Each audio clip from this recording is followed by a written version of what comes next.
All right, Elijah, I appreciate the 10-minute constructive presentation. We're now moving into our third cross-examination. This time we have CJ.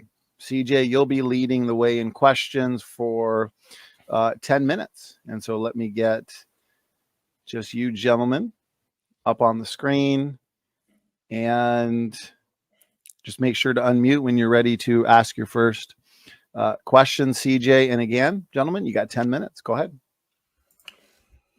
Absolutely. Thank you. So first off, I just want to briefly ask, because you'd brought up that annihilationism debate. By the way, pleasure to make your acquaintance. I don't think we've spoken before. So I assume you would affirm EOC, or excuse me, not EOC, ECT, Eternal Conscious Torment, right? Yep. Do you think that can be proven from the scriptures? Yeah, I think so. I promise. Yes, I think so. Okay, so in other words, even though there was a debate between me and Turretin on that issue, you do affirm that one of us was wrong and could certainly be demonstrated to be wrong through the scriptures. In that case, it'd be me, but nevertheless. Right. Yes. So then we can't really say, we can't stick to a certain subject like, or excuse me, a certain authority like scripture just because we disagree, right? Because you affirm that, yeah, of course we can disagree. We can both be wrong, and we can do that with something else too. I would, for example, say, I don't believe Augustine taught the Immaculate Conception. Do you agree with that? No. So with the Church Fathers, then again, we can say that it's logical for us to have disagreements. Those things happen, right? And one of us would be wrong and could be demonstrated to be wrong using Augustine. You affirm that as well? Well, that's my point. We need to use the Church Fathers to back up what we're saying from Scripture, because there can be a Scripture verse that you and I can read, and we can come to different conclusions. How do we know who's right and who's wrong? Is we look at the Church Fathers and look at the patristic commentary on that verse, or that idea of Mary's holiness. In this topic, we're talking about Mary's holiness, whether she sinned, whether she had sinned. We look to the fathers to make that more clear for us, where you and I would disagree on this topic. Right, but so what happens then when we disagree on what a certain father said? Like, what happens when you and I disagree about something Augustine or Ephraim or whoever had to say? Well, you're making a point to why it's important for God to set up a magisterium that's living and speaking to us. So that's, as a Catholic, I believe that the magisterium of the Church clarifies and defines things for us, where you and I would, be wrestling with this for eternity. The Church can drop the dogma and say, hey, enough debate. You talked about this. You said 1854. That's very late. And that's precisely what happened. It was this was debated. It wasn't like it wasn't believed prior to 1854, as you know. It was believed by many Catholics, many bishops prior, and so there was a debate about this. And so instead of having a debate forever, the Church says, "Okay, stop debating. Here's the answer. We believe it's true," and then everyone has to believe it now. So do you kind of see where I'm going with that, though, right? So you're saying we can't really just rely on Scripture because we disagree on that, so we can go to the Fathers. But then we don't really agree on what the Fathers had to say either, so then you move to a magisterium, which I just flatly reject. Sure. So how do we find any way of deciphering if the answer is just simply, well, the Church said the Immaculate Conception is true, so therefore it's true? Where do we go from here? Well, we look at history. How did the Church answer questions in ecumenical councils? How okay, for example, how do we have the canon of Scripture? Right? You can't. I know you've heard this before a million times, but how do we get the canon of Scripture from Bible alone? You can't. You go to the Church Fathers. You go to the councils in the early Church. You go to the magisterium of the Church. It's the Catholic Church that gave us the canon. Whether you agree with that or not, that's just the historical fact. It was, the bishops that gave us the canons believed that Mary was holy.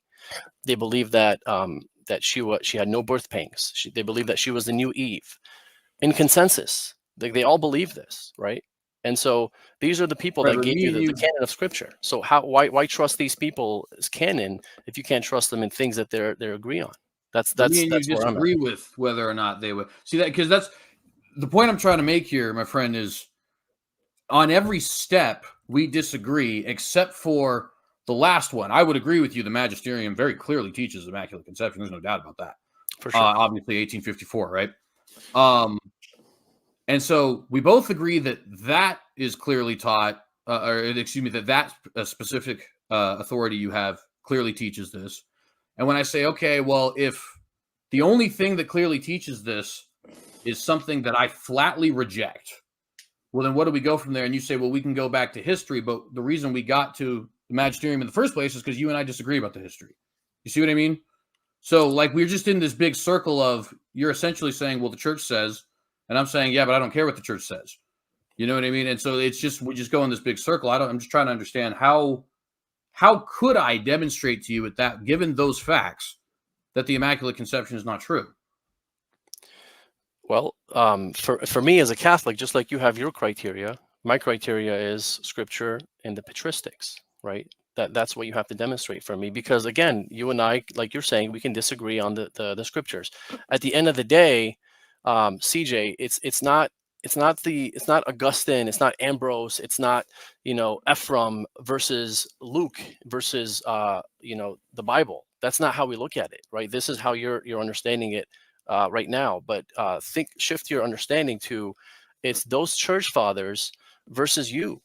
Because they're interpreting Scripture just the way you are, and I'm just going to them to show that their interpretation of Scripture lines up more with the Catholic Church's idea of Mary being all holy, and your idea of Mary is very novel. It wasn't in the early church. I mean, you can find some passages here and there from fathers here and there, but for the most part, what you believe about Mary today is a rupture from the early church. What I believe about Mary today is an organic development that started from the early church, and it came up to us today as the church understood these things, as what does the new Eve mean? What does her being the Ark of the Covenant mean, as the fathers ascribed to her these titles?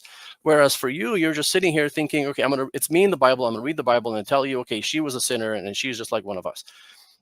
Why should I believe you and not believe the ones that I just quoted today? St. Ephraim, Ambrose, I'm quoting these people that call her holy. So why should I believe you? I'm not trying to ask you a question. It's not my time, but I'm just answering your question. Yeah, you're good. But that's my point.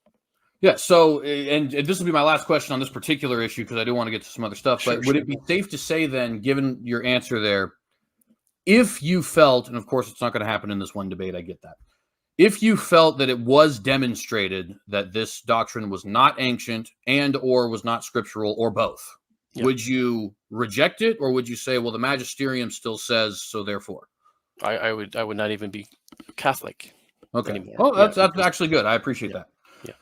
All right, so I want to press then on some of the stuff that I had said earlier, and just get some of your answers to it. So we see in Romans chapter 3, right? A very clear statement about all human beings, each individual has sinned. Now, you would not affirm anything like, okay, yeah, she doesn't have original sin, no, I said that right. She doesn't have original sin, but she does have personal sin, which is an extension of original sin, right? You wouldn't affirm anything like that. In other words, you think Mary was sinless, correct? Correct, yeah, from beginning to end, that's right.